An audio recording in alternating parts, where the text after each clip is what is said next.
Good afternoon, ladies and gentlemen. This is Jerry Cremin here with One for the Road. Today's episode, I am called it Similar Circumstances. I went through a lot of different iterations of the title, had some fun with it, tried to call it The English Patient, tried to call it Troubles Aside, but it just didn't seem to have the correct effect, or I couldn't expect anybody to understand my sense of humor. So I decided to call it Similar Circumstances because my parents immigrated to New York in 1972, had 4 children here, and went back to Ireland in 1990. So the gentleman I will be hearing from today is Mark Oxlade. I couldn't have picked a better person to interview for the pilot episode. He makes me feel comfortable. He's from across the pond like I am, and overall just a bang-up guy, just very interesting, has a beautiful family. What he does for a living is super intriguing. So we hope that you will enjoy this episode and learn from him like I do. And I hope if you don't understand my accent or Mark's accent, I believe we're doing closed captioning. I'll leave that up to OCTV. So this podcast is brought to you by myself, Jerry Cremin, owner of Sullivan's Public House, and OCTV, Oxford Community Television. So today, how are we doing? We have Mark Oxlade. Mark, thanks for coming. Thanks for having me. Appreciate it. No, I appreciate you doing this. First things first, though. Yes. Order of the day.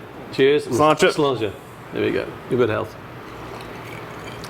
So I'm not going to tell anyone what's in this glass. We got to leave it a secret. You know, this is obvious. That's you know, just dark milk. Yeah. And there are no paid endorsements here, even though I do expect when Guinness sees this, they reach out to me. Anywho, so Mark, appreciate it. Thanks for having me. Appreciate it. We got to know each other 5 years ago, was it?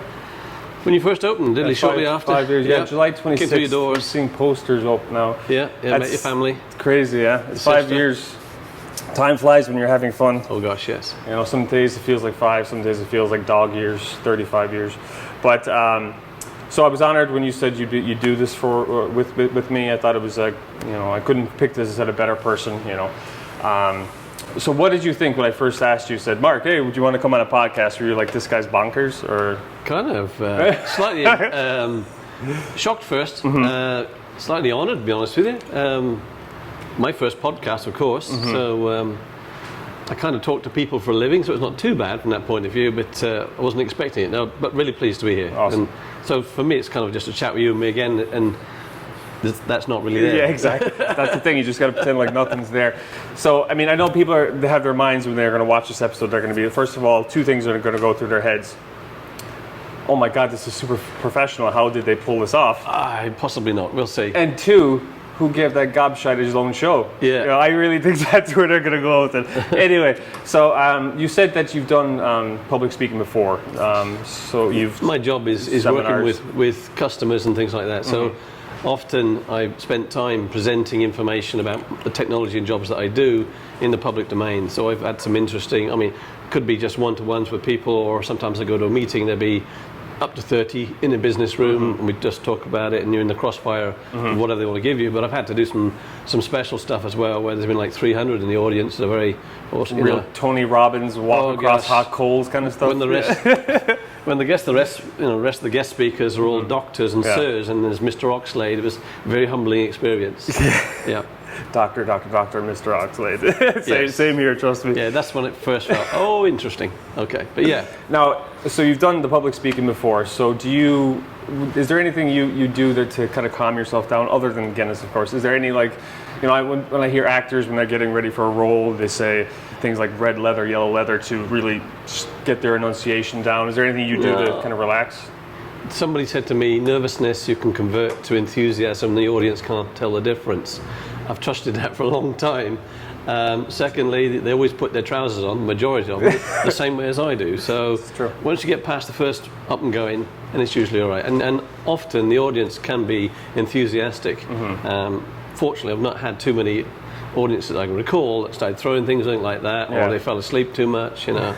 Well, when you said trousers, I got nervous because I know there was that thing, make sure you picture everyone naked in the audience, but that can get you into trouble pretty fast. I did learn one trick. Doing training, I was going around quite a bit of the US and the world, for that matter. I went around a number of places, and I had 2 PowerPoints running at the time, 2 presentations running at the time. One was the business one, and you could tell when the audience was going, you know, you could see it. And I'd switch that one off and I'd bring one up. And I had the 5, 6 wonders of the world according to Mark Oxlade. And they were just obscure pictures of interesting things, or I thought were interesting things. And of course they were up, what was that, you know? As soon as they woke up, I switched it off and put the other one back on again. Like a non-physical jolt in the seat kind of a thing. And it worked. It worked. It was surprisingly fun. It meant to be humorous and keep them engaged, and it can be tough sometimes. No, that's great. No, honestly, for me, I've grown into. I mean, the podcast. I've become absolutely obsessed with podcasts. My favorites are Tim Ferriss, the human guinea pig he calls himself. Sam Harris, Kara Swisher. So I've been really into them, and with Tim Ferriss, I think is one of the best. You learn a lot. You get a lot of tips from his interviewees and hacks for life and all that stuff. So I'm liking the tips already. Yeah. So I appreciate that. So I've got a whole big list here, but we won't get. It's gonna be pretty non-linear. I don't like that. Sticking to a script stuff. Jump around. See what we can do. So basically, you were born in England, right? Where in England were you born? We do the old lines. If you went to London and Oxford and did like that, you'll find a small place called Thatcham. In the county of Berkshire, near Newbury, the racecourse. So that's where I was born a long time ago, 58. And come 16.5 years of age, I joined the military. So I wasn't there for that long. Yeah. How long were you in the military? 15 years. I managed 15 years for Queen and Country. Royal Air Force. Air Force? Royal Air Force. I was a maintenance engineer on ground support equipment. So got to see a bit of the world, and I learnt my skills, which are mechanics and handling and from combustion engines, gas turbines, all mechanical engineering stuff. Nice. Yeah. That's awesome. I enjoyed very much. It's coincidental that you're my first guest, and today I literally just watched the first trailer for the new Top Gun that's coming out with Tom Cruise. So Air Force engineering, everything's aligning today. Okay. That's awesome. So you basically 15 years in the Royal Air Force. Yes. And then you met Karen, your wife, your beautiful wife. I did. I knew her. She was actually at my school. We were 2 years apart in school age, but only 18 months in age. She knew me as the bully. They wouldn't let her in on the winter's days. I wouldn't let her in.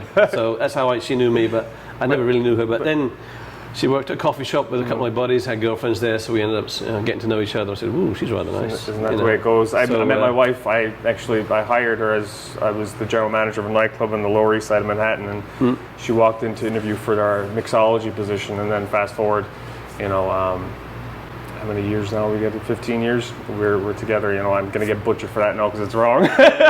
But yeah. So yeah, it's definitely I like those stories. Meeting from. No, and I'm very fortunate. I mean, we cracked 39 years this year, and Karen's, I've dragged her everywhere, from work and from military. She's been everywhere with me. She's hung in there. She's done a good thing. Yeah. Well, so then you moved to America or to Michigan when? What year did you? April the 1st. My boss thought it was the perfect day for me. 2005. April Fool's Day night. My boss said, perfect day for you to be going to the United States. 2005? Yep. Is it? Wow. Yeah.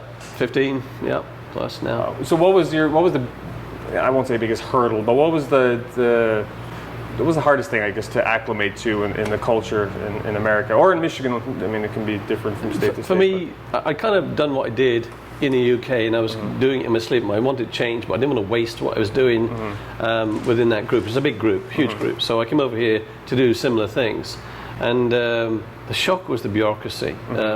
To get something from driving licenses to insurance to medical, it just blew my mind. And when we bought a house, I'd never seen this much paperwork. Oh yeah. And the rest of the world is following suit. So don't get me, I'm not picking on America, but that was my first shock. And to try and get through the steps was really challenging in the beginning, and very tough. But we got there. We're still here, and we hung in, and we're fortunately green card holders now. Yeah. No, and you guys, I mean, as you're the first person I've interviewed on this podcast, so I mean, you've definitely acclimated really well to American culture. Yeah. So no, we've been very fortunate. Awesome. Very fortunate.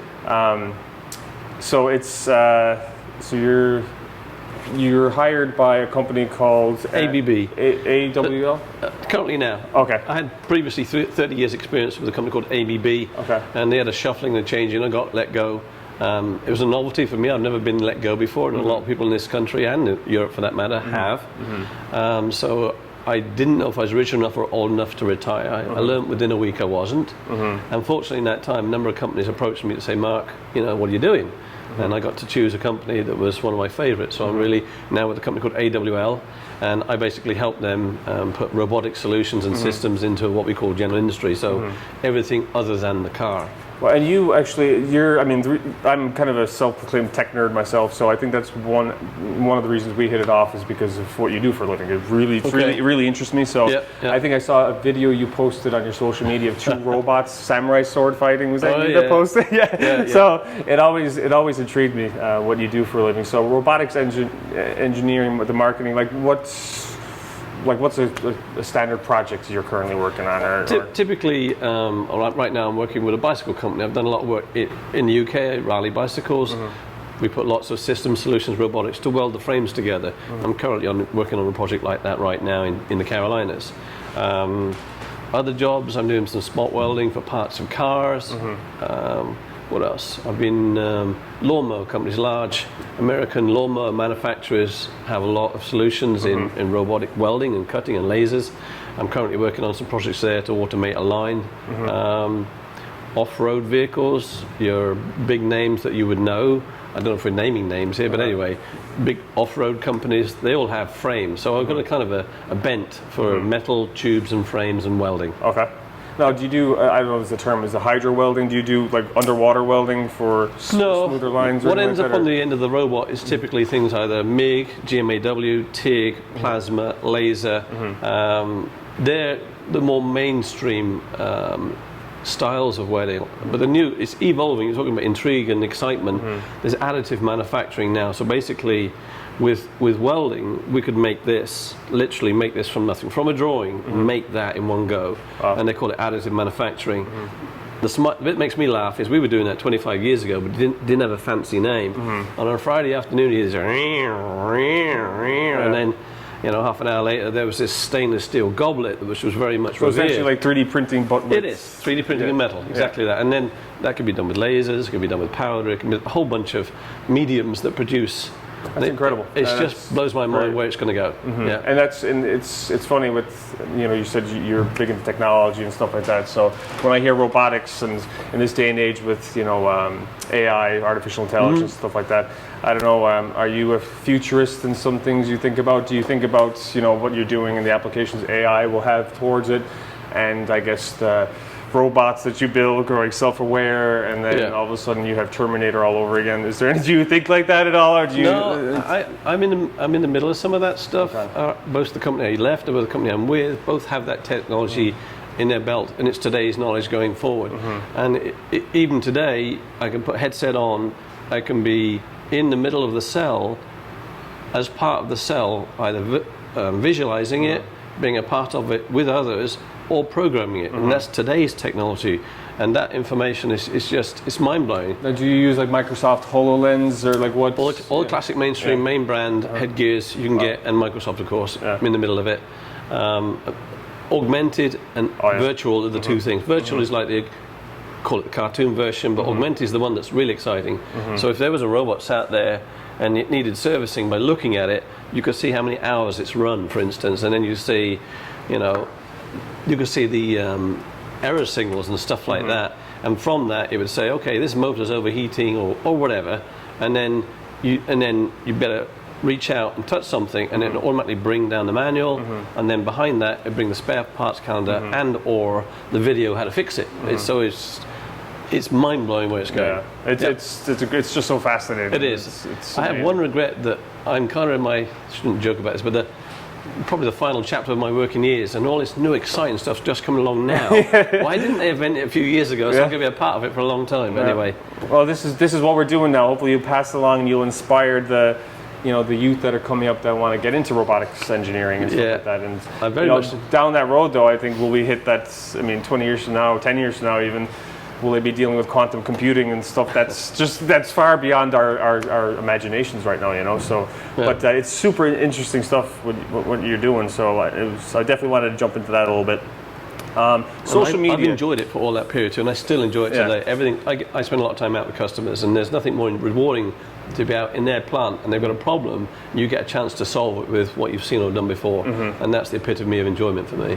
And it's also in this day and age too, I think the remote accessibility is definitely people working remote from home. Like I know you work from home from sometimes too, indeed, which is really good. And as you said, getting into the problems even working remotely is just incredible. We the can see everything. opportunities you have now. If it's recordable, it can be shown in some electronic way or form. You can see it in another place. It's incredible. Yeah. So segueing to social media, how do you feel about that game?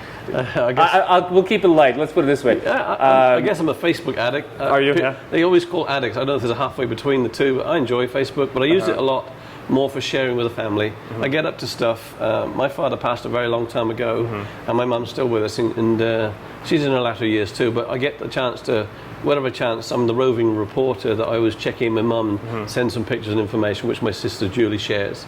So I like that. This is actually what we're doing right now is actually pretty interesting because I like for you use Facebook. I use Facebook solely for communication with my friends and family in Ireland. Yeah. And they'll be, hopefully if they see this, they're probably like, you don't contact us at all, so I don't know what you're talking about. Yeah, exactly. Yeah. But it's that's my main purpose. Obviously, then with Facebook for Sullivans, we've got 16,000 followers. So, but this will be cool because at least people that are back home in England or Ireland will be able to look at this and kind of say, "Geez, Jerry, the camera does add 10 pounds," you know.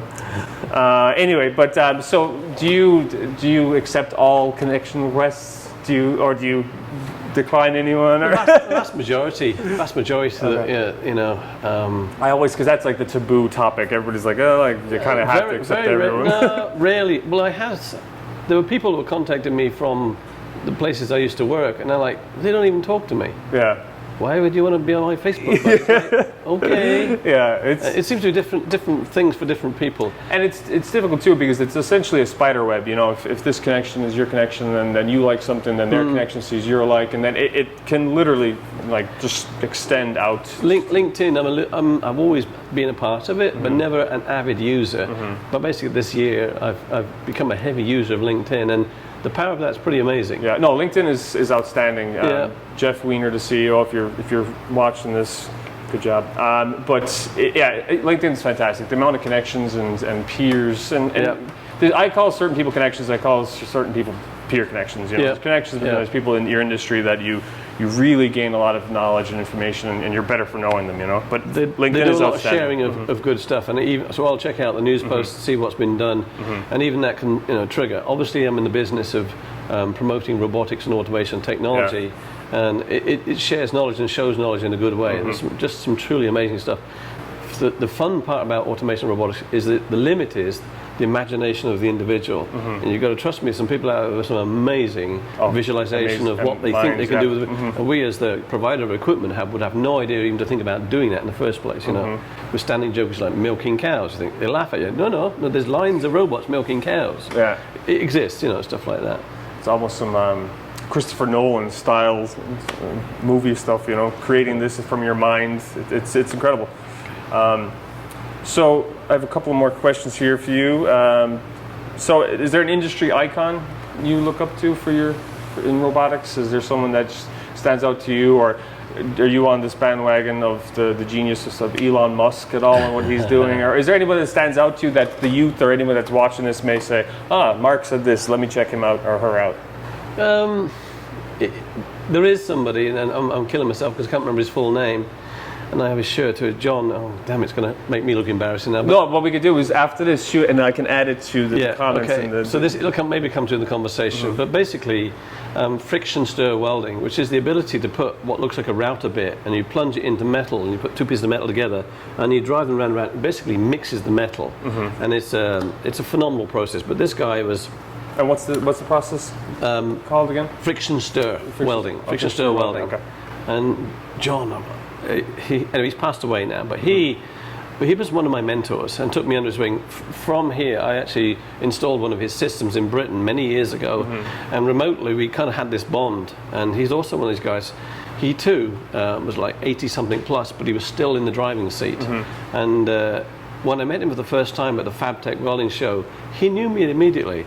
And this guy, he knows everybody in the welding world. That's a skill that I wish I had. And he reached out to me like an old friend. And every time I've seen him ever since, it's always been that way. And I had a lot of time for him because he took time to know that I knew very little bit about his subject area and kept me under his wing and brought me along and so on and so on. And I wasn't a teenager when I was doing it either. So I've always respected him for that. I think it's important for people to find mentors, and at any age. You know, you mentioned earlier about being let go, and it happening to you for the first time. And I guess for me, I'd been just at the age that I'm at. I've jumped from hotel to restaurant or whatever, and now I own my own. So I'm 30, going to be 38. So I haven't had that feeling yet of being let go yet. I guess thankfully, but it's also a good educational experience, I would imagine. But it was enlightening. But there's actually a gentleman by the name of Chip Connolly. He was the second largest private hotelier in America, I think out of California. And he started something called I think it's called the Elder Academy. I heard him on Tim Ferriss's podcast, and he basically started this Elder Academy. And from what I gather, it's almost those people like you and I that have all this experience, yes. and that's like we have. Almost, we're looking. People need mentors, I guess is what I'm saying. And it's this group of people that come together and are part of this academy. And I think it's an amazing thing because I think, and this is another big part of this podcast, is for people to be able to look at experienced people such as yourself and say, geez, that's good to know. You know, I'm better for knowing this information. So I think everybody needs a mentor, and I feel like you've got decades left of your experience and knowledge to give to people. So I genuinely feel that way. And John Heinrich is the man. I apologize. John Heinrich. So okay. I apologize for not remembering the first time I met John. But he has mentored and supported so many people. He's something of a godfather in the welding community. It's not just fiction story he knows, but he's something everybody knows John. And he's just one of those characters that he knows everybody and he knows you as an individual, and very talented gentleman. I think there's, again, at Pornis, I believe he's carrying on a legacy now where sponsorship for young ones coming through are the John Heinrich Society. You know? Oh, nice. So his name is so out his there. His legacy is moving on. Yeah, it's still continuing on, which is really good. That's great. Do you have any words of advice for anybody that's getting into the industry, leaving high school, going to college to study engineering, robotics, and stuff like that? Any knowledge that you've accrued? Any one? You got to be prepared. It is basic stuff, really. You got to be prepared to try on something new, and try and run with it a bit, because you might not necessarily fully embrace it or understand it, but give it a chance, because there's so much evolving every day. And then the everyday stuff is, and it's kind of a bit of me really, is try and see it from somebody else's point of view. They're going to come at you with information or an approach, and immediately your reaction will be, well, no. Stop and think why you're saying no. Try and understand why, first of all, they presented that thing to you, whatever it is, and then take a step sideways, have another look at it, and say, okay, now I kind of get it. If you can do that, progress will take place between you, that conversation, and yourself. So just keep an open mind. Real simple stuff, actually, but it's kind of served me. I believe it served me fairly well through the years. It's a great lesson, And I've had a lot to learn. Listen, absorb, and don't shoot from the hip quickly. Just take it all in, and then get the best answer to the equation collectively. I think I've often watched two people have a conversation, realizing not actually listening to each other, or not. They think they're communicating, but they're not. And then and sometimes I interject. My advice is always free, and I interject and say, "You do realize what he just told you, don't you?" And then you clarify. It's like an interpreter, and you could hear the penny of the light come on, and bring it back down to earth. So try to understand from another person's perspective, and it'll go a long way. Well, we're going to jump into some fun stuff here. Okay. All right, so we have. Can we scratch that question? Yeah, exactly. I thought we were going to scratch that question. Okay. No, we'll keep it light. Yeah. So, do you have I'm a little quirky. There's certain things I do. It's just stuff that you've learned from your parents or whatever. It's some passing a graveyard, blessing yourself, whatever. Is there any little quirks that you have that people that you find that are interesting, unique, funny? And I couldn't think of it. And I was reading out the questions to my wife last night. She says, it's obvious, isn't it? And I'm like, what? Okay.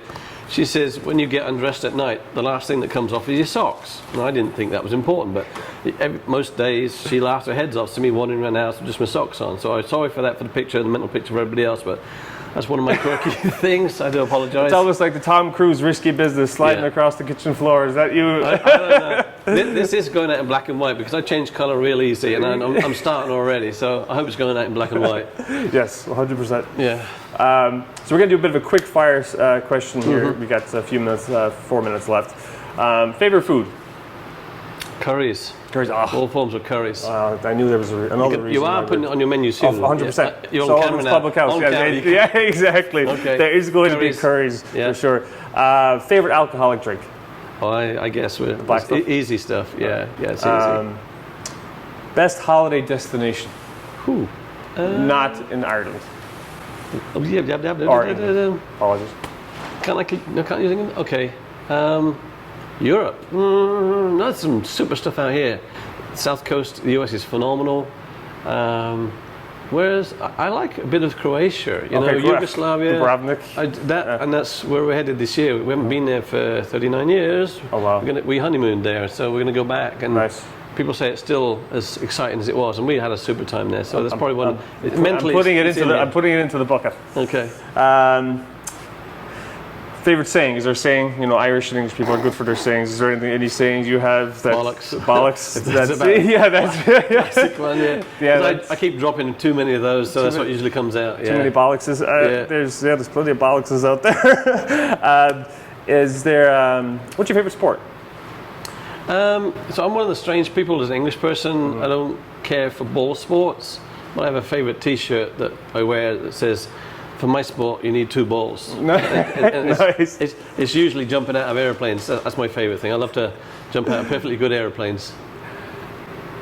That I won't tell this joke. I will tell this joke. So there's this joke about God gave us 3 balls or 3 legs and made of balls of one, and I just made a balls of that joke. Anyway, so is there?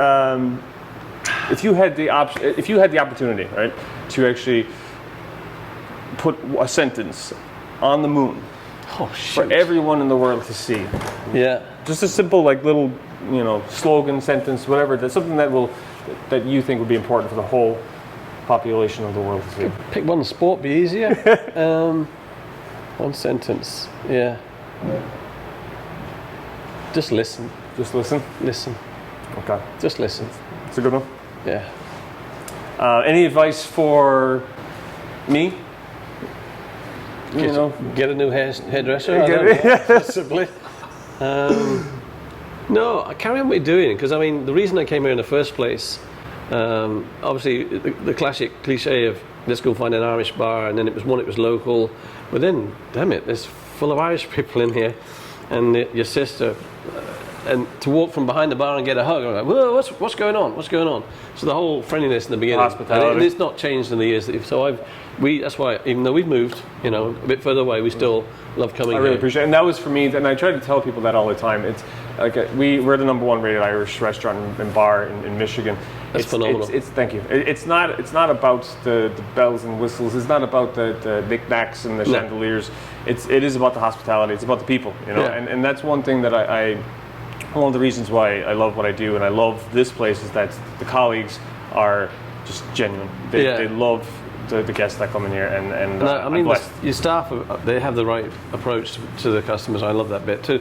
So I could probably name the vast majority of the staff, and that doesn't mean doesn't mean I camp in here and drink all the time. It just means they're good people. I think a good 70% of them are from day one too, which is awesome. 5 years open in the hospitality with that many same staff. So, any advice for the next person coming on this podcast? No, enjoy yourself, be yourself, relax. A few anecdotes, come armed with a few things up your sleeve just in case he asks you an awkward question.